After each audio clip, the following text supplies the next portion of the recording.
The road we're on is paved in Garth. Come along on the journey as we explore Garthology. Think of it more as a conversation. I like that. So if this is truly a conversation, then I say let the conversation begin. Hey guys, it's Deb. And I'm Pete. And I'm Jess. First of all, we just want to say thanks for listening and for coming back for episode 3. In today's episode, we are going to talk about the last 5 songs of Garth Brooks's first album, the self-titled Garth Brooks. So picking up where we left off on the last podcast, we're going to go to Pete, and he's going to talk about the 6th song. Okay. So I, like Deb said, get the 6th song off the first album, and it was titled Much Too Young. And the white line's getting longer, and the saddle's getting cold. Now I'm much too young to feel this damn old. All the cards are on the table with no ace left in the hole. Now I'm much too young to feel this damn old. Much Too Young was written by Garth Brooks and a college buddy of his, Randy Taylor. It ended up being the first single off the album, and it was the first single for Garth Brooks and his career. The song debuted at number 94 on the Billboard Country Singles Chart, and it peaked at number 8. Garth, well before he had a record deal, was playing Much Too Young at a bunch of local clubs, Willie's in Stillwater, and they would play that song, and he would notice that whether it was the lyrics or the beat to the song, he mentions in the anthology that the dance floor would be packed. So he didn't know what it was that the fans were taking to on the song, but at that point to him, it didn't matter, because he always says that if the bars noticed that the dance floors were packed, they call you back. And if they were empty, they wouldn't call you back. That was one song he could always count on getting the dance floor packed. In that song, there is a line that Garth mentions Chris Ledoux. Chris Ledoux and Garth did not know one another at that time. Chris Ledoux was a championship rodeo bareback rider and had heard his name in the song, and at that point thought to himself, I got to meet this guy Garth. He took the time to put my name into a song. So the way that the name Chris Ledoux got put into the song was Garth's buddy, Randy Taylor, who helped him write the song, always said that he wanted to write a country song with the line worn out tapes of Chris Ledoux. And at that time, Garth is like, worn out tapes of Chris Ledoux? Who's this Chris Ledoux guy? So there was a time where Randy Taylor and Garth sat in an old Chevy truck and listened to these worn out tapes of Chris Ledoux, and Garth was like, it's got to go into the song. He ends up putting it into the song, and like I said, Chris Ledoux had ended up hearing his name on it and set out to find a way to meet Garth. Months and months later, a promoter actually put Garth and Ledoux on the same bill at a place called the Cocky Bull in Victorville, California. So they're both there, and they finally end up getting to meet each other, and they're like, man, this is pretty cool. You know, you put my name in the song. And Garth says, well, putting your name into that song is a staple to the song and well known to Garth's career going forward. So they hit it off real well. Like I said, they ended up being friends for quite a long time after that. And Garth goes always back to the point where Much Too Young was his baby. It was a first song that took off for him real well. Like I said, his first single off the album, first single for him in his career. He's watched it grow, and it was the first song that he ever heard himself on the radio sing. And he says, and to this day, it puts the same smile on his face today that it did the very first time he ever heard it. So that's the facts that I got on the story. But I had a pretty crazy story about the whole Randy deal. So Randy had always told Garth that if he managed to get a country song on an album or on the radio, he wanted to buy a boat, a brand new boat. Now, this Randy cat always wore the same old hat, run-down old cowboy hat. So Garth had called him after the album came out and the single had come out, and he says, Randy, he said, it's going to make the album and it's going to be our first single. So, Randy's ecstatic, and they're at a gig later on down the road. Randy comes walking in. He's got a new hat on. Garth says, well, buddy, that's a new lid you got on your head there. And he says, yeah, but that's not all. He said, come on outside. So Randy and Garth go walking outside, and sure enough, Randy's got his truck, and he's got a boat on a trailer on the back of the truck, and the name of the boat was Much Too Young. So it's a pretty cool story. He ended up getting his boat. Yeah, it's pretty cool. Oh, I love that. I didn't know that story. Yeah, it's a pretty cool story. I guess it's if you set out and you want something and you get a way to make it happen, that's how you do it. So you get your prize. You do. So I love the Chris Ledoux line like that. That's one of my favorite of all Garth Brooks lines in all of his songs. I love that. And I also love how he points up to the sky when he's live in concert and sings that line. I love that. But also my other favorite line in there is that he has a poker reference. I'm all for that. I love that. Where he says, all my cards are on the table. I'm like, yeah, poker. Yeah. With no ace left in the hole. That's right. Yeah. Yeah, I love that. And I love the Chris Ledoux reference too. I love at the live shows when he says, God bless Chris Ledoux. It still gets my heart every time. It's like such a good feeling and everyone responds to it. There's so much energy in the crowd whenever he just like yells that line, and it's great.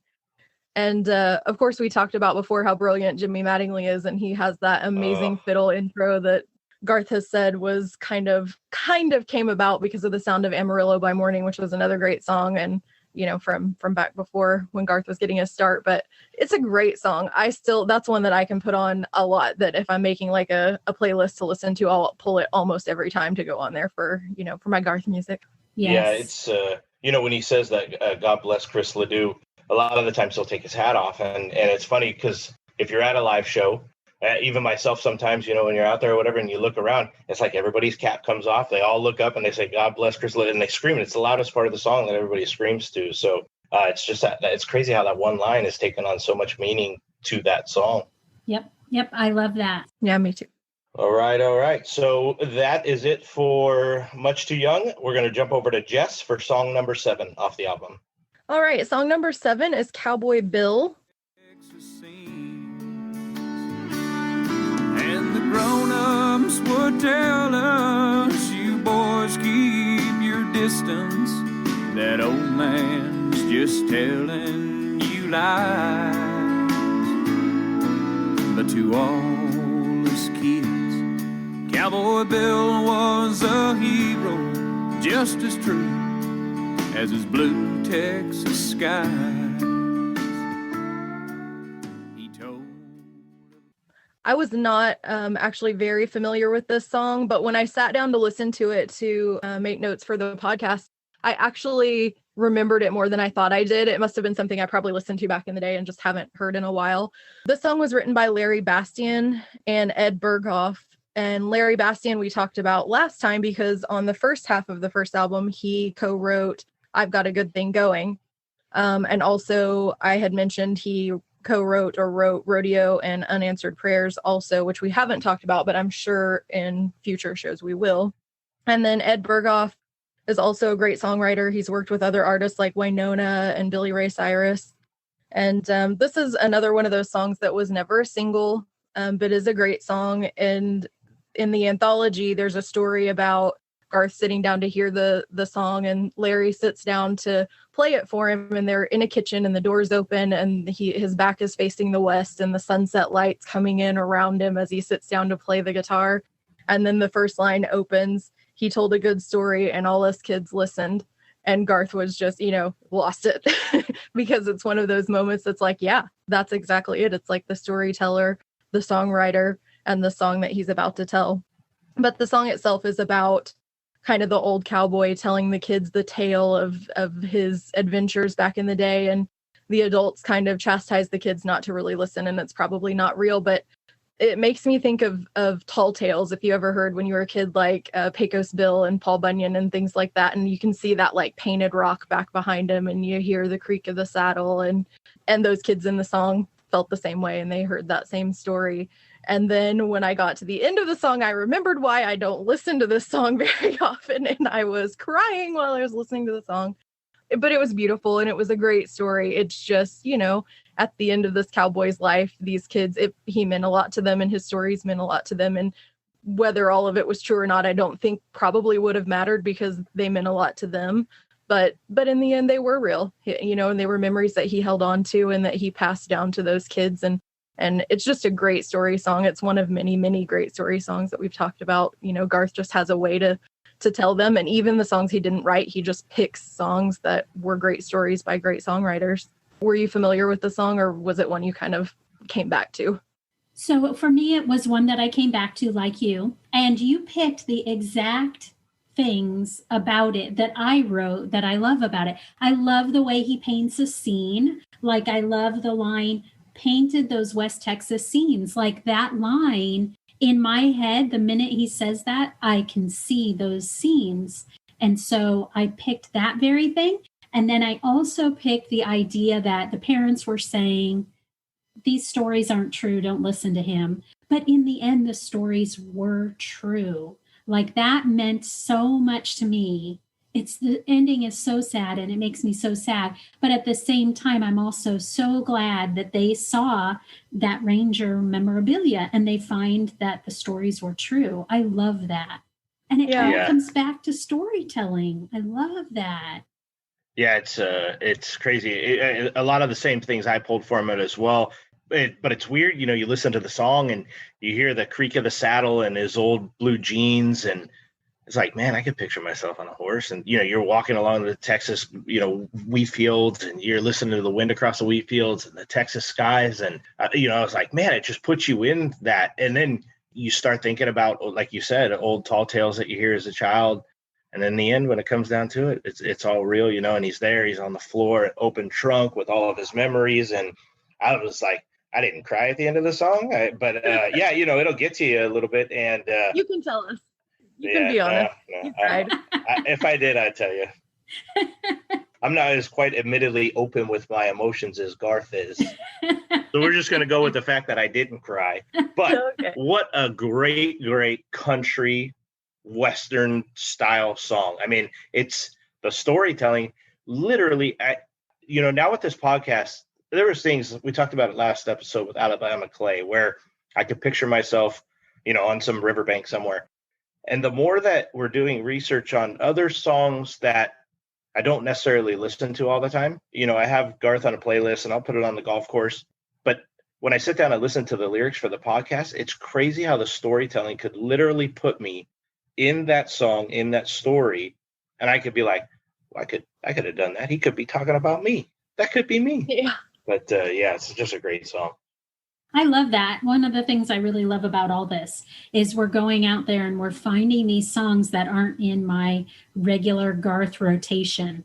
Like I have a rotation of a playlist of Garth songs, and some of these just were never on there. And as we're doing this, I'm going in and adding those songs. And when they come up, I'm like, I had this whole other world of Garth songs available to me that I just didn't take advantage of them the way that I should have. So I love that we're doing that now.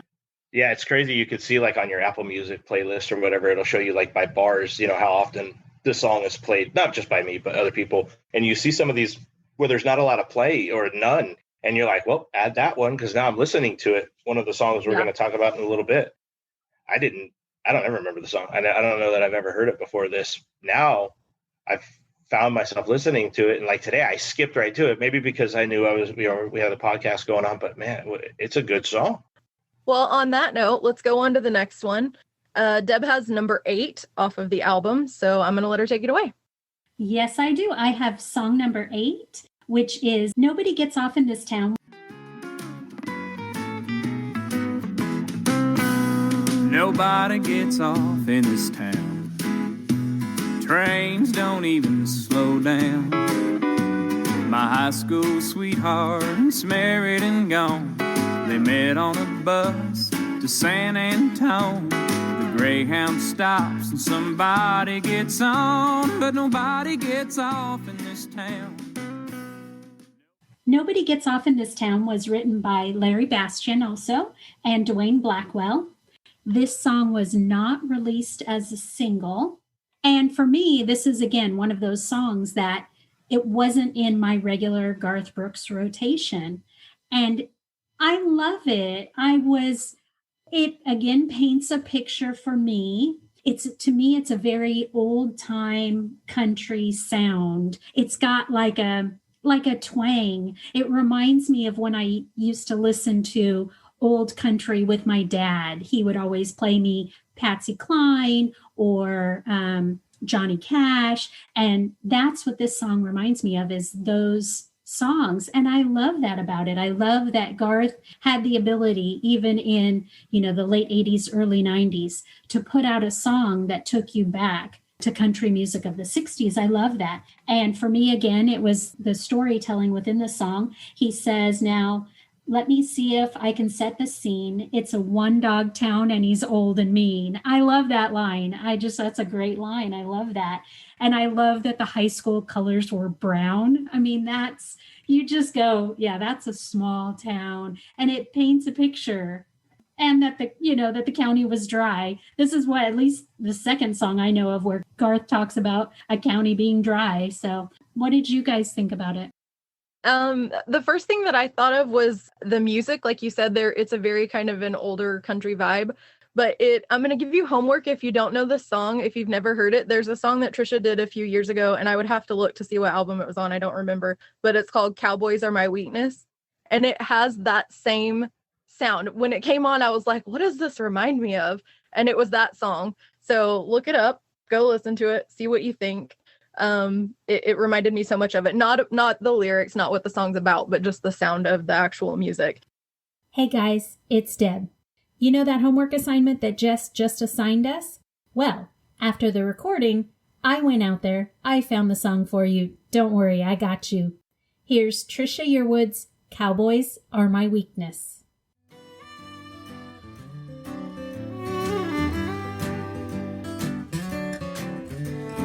Never hear me knocking and no pair of boots.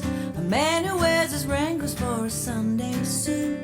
The kind that ain't afraid to get dirt on his hands and brings you fresh daisies in a coffee can. Here's another little snippet of Garth's song so you can compare the two.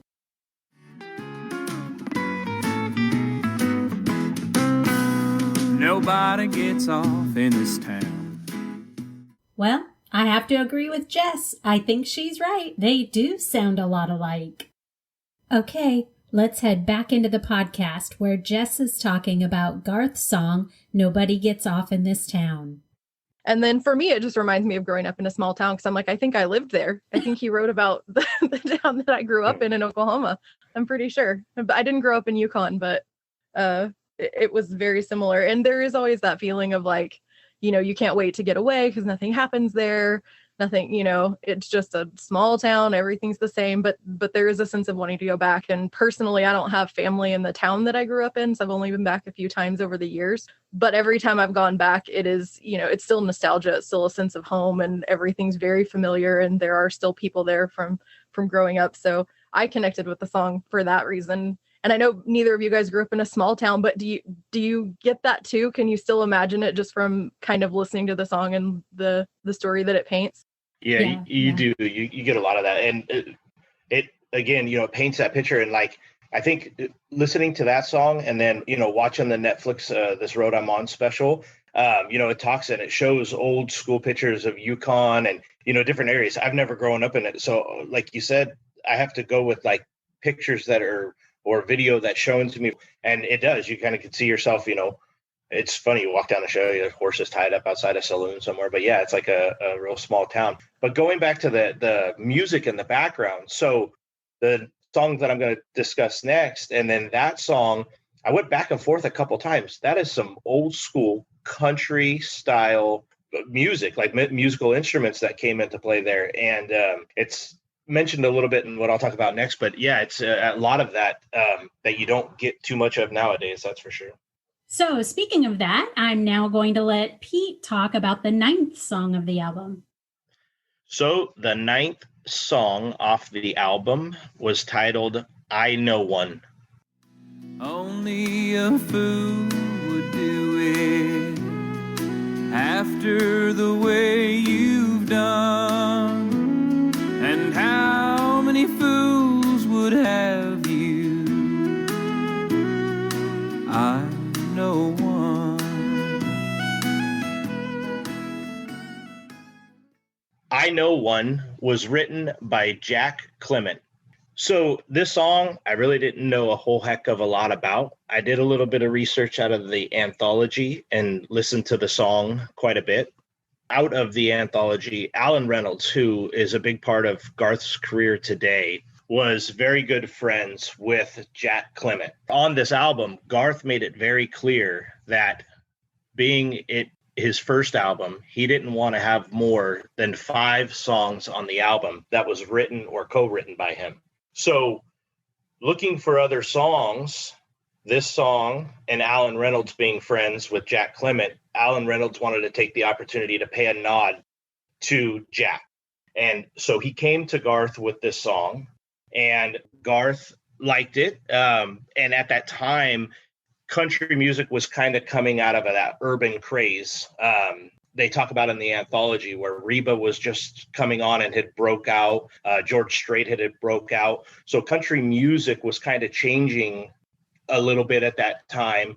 And this song was exactly that. It was an old school country ballad. Like you had said prior to one of the other songs, it was like Patsy Cline from back in the day, but with a male voice to it. So the song that they decided to cut on it and sing it this way really had a couple hims and haws, yes or no's, whether it was going to make it.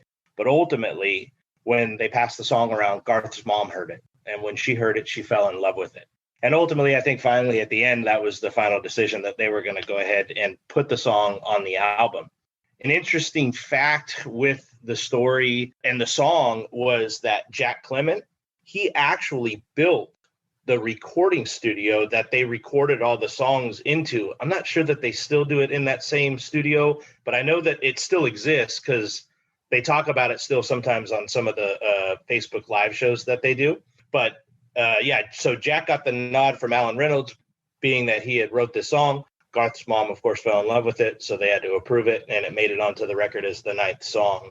So that's what I got out of that song. From the lyrics, I listened to it, and you could tell that there's just a guy that is completely in love with a woman, and a woman that just obviously doesn't feel the same way. She wants to go out and see what else is out there. Who else is out there? What else is out there? Play that game, check out the different playing fields. And he always made it to the point to her that no matter what it was, when all your friends or when all those guys were gone, you could always come back here because I know one that will be waiting. And I thought to myself, that's the way that the song goes forward and then comes back on that. For somebody to write lyrics like that with that old school instrument in the background I thought it was amazing. It ended up really becoming a song, like I said, that I've listened to pretty regularly this past week. And I added it to the playlist, one that wasn't there before. So that's kind of what I got from it. You guys have anything that you guys got from it? Well, again, for me, you nailed it for me too, the same way I felt, which was it's very old school. I love that he's basically saying, I'm here, I'll wait for you. I'm not going anywhere. And I could totally see that his mom would love that song. Like it seems, because she was a singer, and I could totally see that would be something that would appeal to her. I took more of the music away from it. I mean, I obviously listened to the song and I enjoyed it for the lyrics, but what stood out to me is I know there was a song, and I don't remember now off the top of my head, from the first half of the album that we talked about, but where the music didn't match the song. Like it was kind of a sad song, but the music was upbeat. And this was the opposite, because this starts out with that lonesome fiddle sound. And I thought from the beginning, here's this poor guy who's like, no matter what you do, I'm going to love you. I'm going to be here. I'll be here waiting. And it absolutely fit that just kind of mournful sound with the fiddle and the music going forward. So that's what stood out to me for the song, was just that kind of connection between the lyrics and the music. Yeah, that's good. Yeah. All right, so there is that song, and we will pass it over to Jess to discuss the 10th song off the record. All right, guys, I have the last song that we're going to talk about off of Garth's first album, Garth Brooks, and it was the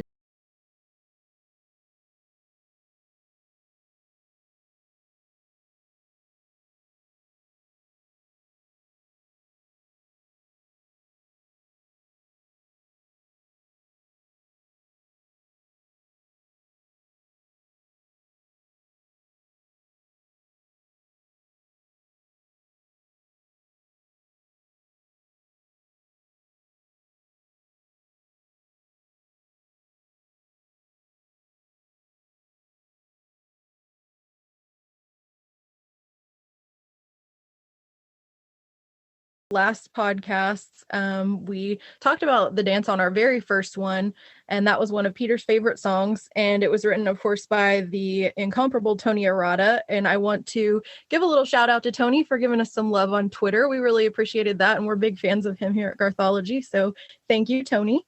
Thank you, Tony. One of the other things, I'm not going to go over too much of it because it hasn't been that long ago since we talked about it, but I think Peter talked about, there was a quote from Alan Reynolds that he told Garth, if you don't cut this song, it'll be the biggest hit you never had. And that was like, truer words were never spoken, because this is such a universal song to so many people. And when Garth came on the scene and was crossing genres into pop, but just into the world, I would say, beyond just the small traditional country music that it had been before, the dance helped with that. And I think it touched so many people that I don't think Alan Reynolds probably even knew how right he was. I mean, I think he definitely knew something, but I don't think he could have foreseen what this song would be. So listening to it today, what I really took away from it, because I tried to steer away from all the things we've already talked about. And, we talked about the video and how great it was and how touching it was and how it's been such an amazing goodbye song for different, individual people, but also the radio stations and things like that. But sitting and listening to it now, it actually brought to mind a lyric from a song that's not a country song, but there's a song out right now by Macklemore and Kesha, and there's a line in it that says, I wish someone would have told me, babes, someday these will be the good old days. I don't know if you guys have heard it, but that always kind of catches me when I hear it. And it made me think, when I was listening to the dance, that song popped in my head, because I was like, but right now is the dance. Like, whether it's a year from now or a week from now or 30 years from now, right now, whatever you're living is your dance. And I hope that, that for us, as we're doing this and as friends, and for our listeners as they're listening, I hope that, everybody goes forward and that nobody would change a minute of what's happening right now. Because regardless of political unrest and the world being scary and coronavirus, like, you're living your dance right now. So, put it on, listen to it, remember the words. He had a good message when it got put out, still a good message now. Yeah, that's true. Thinking about it that way, it goes back to a couple of, other songs that we had talked about, where a song written so many years ago, recorded, released so many years ago, that even today, maybe the meaning in the song is just as much or more than it even was when it was released, back off the first album. And he's got, all these different albums out now. So yeah, that's a great one. That's my favorite of all time. Such a great song. And I think, isn't it in The Road I'm On? Didn't Garth say that not only can he not imagine his career without this song, but he can't even imagine his whole life without this song? Yeah, I think so. Yeah. Yeah, I think that means a lot too. Yeah, one of the best songs ever. Yeah, and what a good song to tie up your album. Right. It was also the end of that first album. I mean, there couldn't have been a better one. End of the first album, he closes every live show, or almost every show that he does. Even on some of the recorded DVDs that he has out. I mean, he closes the show with that song, obviously, before they come back out on stage for housekeeping. But yeah, man, what a song! God, what a song! I can listen to it every day for the rest of my life and never get tired of it. Yeah. It reminds me of, I don't know what it is off the top of my head, but there's like a poem out there that talks about how the dash in the dates that you were born and the day that you pass away, how the dash is your life. What you've lived in your life is all captured in that dash. And to me, that's what the dance is also. Yeah. Like, everything about your life is captured in that, in the moment. Absolutely. What a song. I love that. What a song. Okay, so that ties it up for album number 1, guys. We have finished our first Garth Brooks album. I love that. We did it. We did it. I even looked back today to the first text message that I sent to you guys. It was on August 1st, 2020, where I said, hey guys, I think we should do a Garth Brooks podcast. And I thought, oh my gosh, here we are now. It's October of 2020, and we're already putting out episode number 3. We already know what we're going to talk about for episode number 4. I love that this was just something that we thought about, and we just made it happen. Yeah. Like, here we are talking into microphones and staring at each other over Zoom and making this happen. I remember getting that text message. I opened it up and I thought to myself, this is a great idea. It's a phenomenal idea. And, yeah, I mean, it's crazy to see, okay, let's get this going. Okay, what do you guys think about that? Wham, Slack came out, and, there'll be all of these podcast structures. And from where we were to where we're at now and finishing the first album. And the thing that I really, really enjoyed, I think, about this album, and I'm sure it will come with some other ones, is when I sat back, going back to the text message from the podcast, I said, I could sit down and talk about Garth all day long. I could talk about his songs. But when you do a structure and you have to go over all of the songs, ones that you're not very familiar with, what I've learned just off of this first album about how if they can't get material to write songs, they'll get up, no pencil, no paper, no nothing. They'll go walk around the block, come up with the lyrics, and bam, out comes a song. Like, I never thought that would be a way to write a song that would end up on an album, that would end up in that, on Garth Brooks, where he is today. And that's one thing I've really enjoyed as well is learning what I didn't know, because it's easy to talk about what you do know. So I think it's pretty cool. Yeah, I agree. Absolutely. I love that. Yep. Okay, so we are now going to start doing a regular segment in the show where we give a shout out to our listeners, to people that have sent us comments, what we are going forward calling our friends in low places.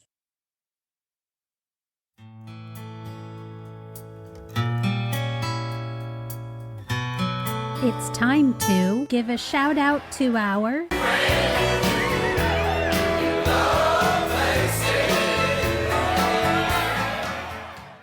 So thanks to everyone for listening. Thank you. Thank you. Today's shout out goes to Adam from Planet Garth. He was so cool. He sent me an email. We ended up emailing back and forth a couple of times. He has some great ideas. He was really encouraging. He left us a review on our Apple Podcasts, which I love that. It was so nice. And so we really appreciate that, Adam. Thank you so much. Thank you. Thank you. Thank you, Adam. Thanks, Adam. And also a shout out to Caesar on our Facebook page. He jumped on. He said at the time that he had listened to the first podcast and he was halfway through the second, and he was really encouraging. So thank you very much. You guys, you're just making this all worth it. We really appreciate that you're taking the time out to send us some love, and we are here for it. Yeah, that's definitely ultimately what we want to get out of this, is to take what we've got and share it with other people. And if they're enjoying it and leaving those kinds of messages, it makes the time and the effort that we're putting into doing the research and the recordings and the editing that Deb does, makes it all worth it. We really appreciate it. Yep. I love it. I love that there's people out there listening to us. Yeah, that's so awesome. Cool. It is pretty cool.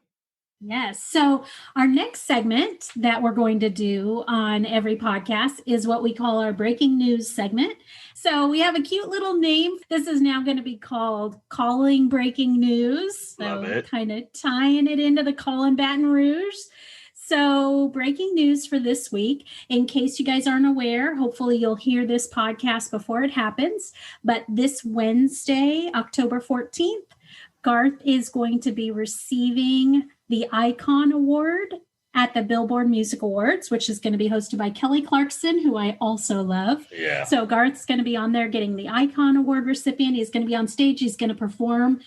He announced in his Facebook Live video this week that he's going to have 5 of the 7 original band members are going to be there performing with him. So he didn't say who, but I'm excited to watch it and see who's on stage with him. So that's cool. Yeah, that'll be neat to see. And Kelly Clarkson and Garth did a show. He joined her on her show. It was pretty cool. If you guys haven't seen it, check it out. It's pretty neat. Oh, that was Those such two a are great awesome. episode. Yeah. I can't believe we weren't on that episode. What happened? Yeah, well, I dropped didn't the try. ball. Yeah, I didn't try. But yeah, she literally cried when he serenaded her. It was awesome.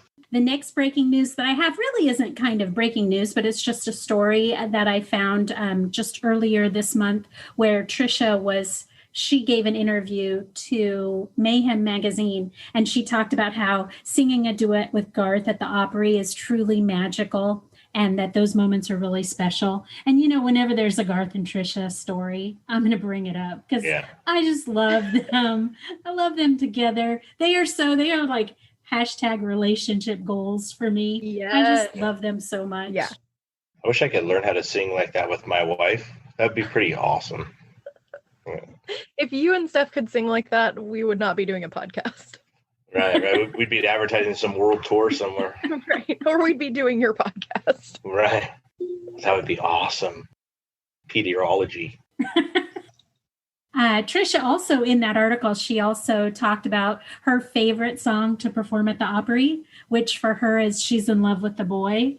Granted, we could do a whole other podcast on Trisha, but we won't do that yet.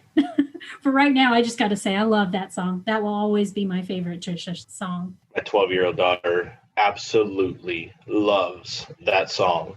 And then, of course, she loves all the Garth stuff. But you know another song she's really taken a liking to lately? It's on her, I hear her listening to it. Amarillo by Morning by George Strait. I love She it. heard Garth sing it on the show I was watching. And she's all, Garth sings that? And I was like, well, Garth doesn't. George Strait does. And then so she found it, put it on her playlist. She loves it. Oh, aren't you proud? Isn't that a proud dad moment? Yeah, absolutely. Yeah, right? Introducing the younger generation to some great country music. I'm all for that.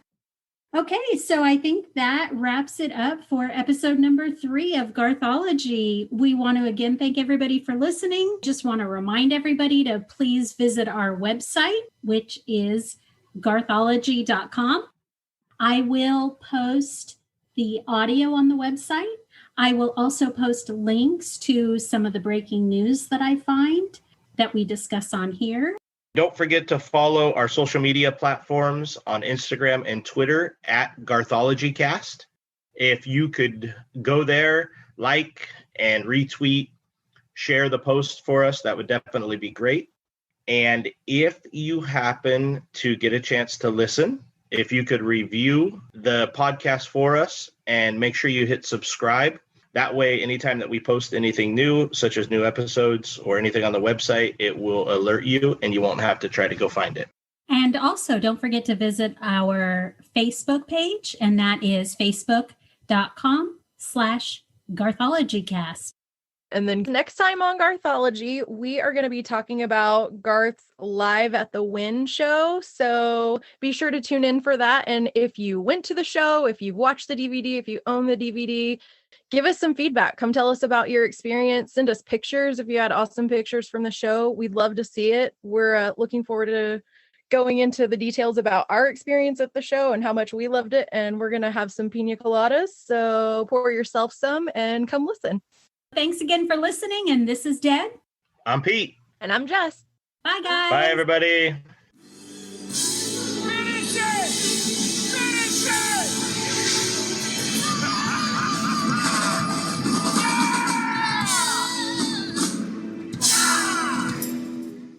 All right. So who's doing the first song? You. You are. Fuck. Okay. Shit. There's our ending. Until you like Trisha says to Garth when he uses those words. Yeah. Hey, Hey. an audience here. Our audience will probably be appreciative though.